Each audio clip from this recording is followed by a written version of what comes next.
Welcome back to Midday Kentucky, everyone. Well, the American Cancer Society estimates 252,000 invasive breast cancer diagnoses just this year within the United States. A breast cancer diagnosis can leave a woman with many questions about how she might look after her cancer has been cared for. Joining us today is Renee from Commonwealth Plastic Surgery, and we're discussing all about breast reconstruction. How are you, my friend? I am great, thank Now, you. of course, this is Breast Cancer Awareness Month, being the month of October, and we're talking a lot about this. And this is one of the conversations that we wanted to have a chat with, and you sent in some great questions that people ask you.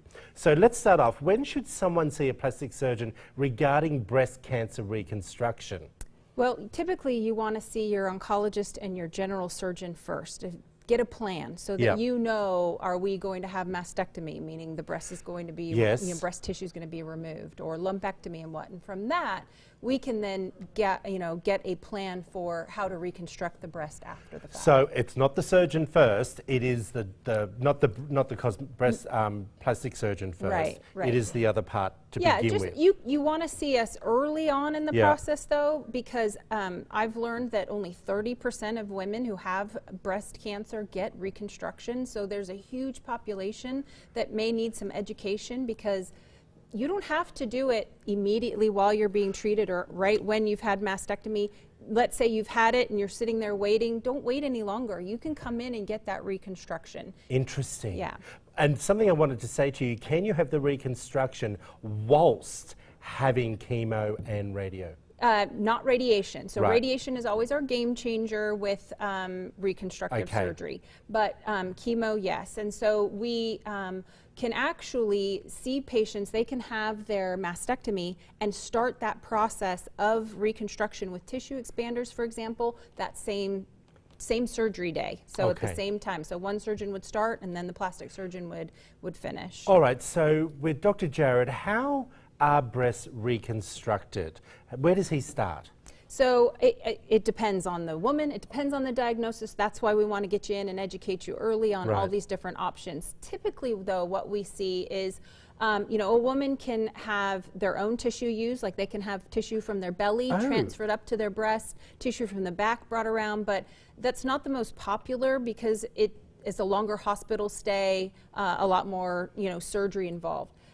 Women often with us choose to do what's called a tissue expander, and so they'll do the mastectomy and then they'll put that expander in so that they can regrow the tissue, a breast mound. That's on, don't laugh at me when I say this, that's also a conversation on Housewives of Orange County right now. One of the women is actually doing that. Okay, let's bring up these pictures that you sent in to me, some before and afters. Now this is breast reconstruction, correct? Yeah, and we have seen this patient from start to finish. So she is one who opted for the tissue expander.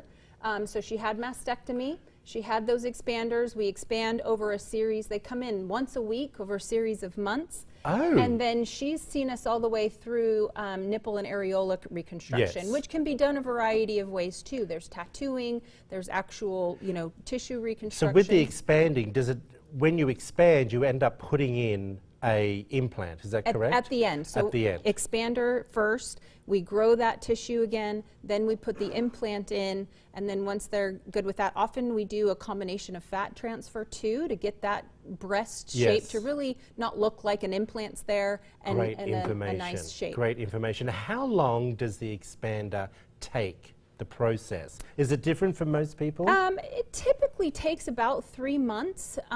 Depends on people's schedules, depends on how they, how much pain they're having. So most people can come once a week and have that expansion done, or once every 2 weeks. But the process can take up to 7 months to a year until we're really where we feel like this looks good. Well, Renee, as always, you guys give us great information from Commonwealth Plastic Surgery, and they also want to offer anyone sitting at home who's going through this process a little bit of a pamper. You can see that promotion up on the screen now, 50% off any facial or peel. I think that's very kind of you to do that. Well, we want them because you need come to be in. pampered. Yep. Don't you agree? Absolutely. It's all about you when you're going through cancer as well. We appreciate you coming. If you want to find out any more information about Commonwealth Plastic Surgery, we're going to put all that information up as well. But after the break, everyone, Riptide Productions is talking the do's and don'ts when it goes to time to find that DJ for your wedding. It can go so bad.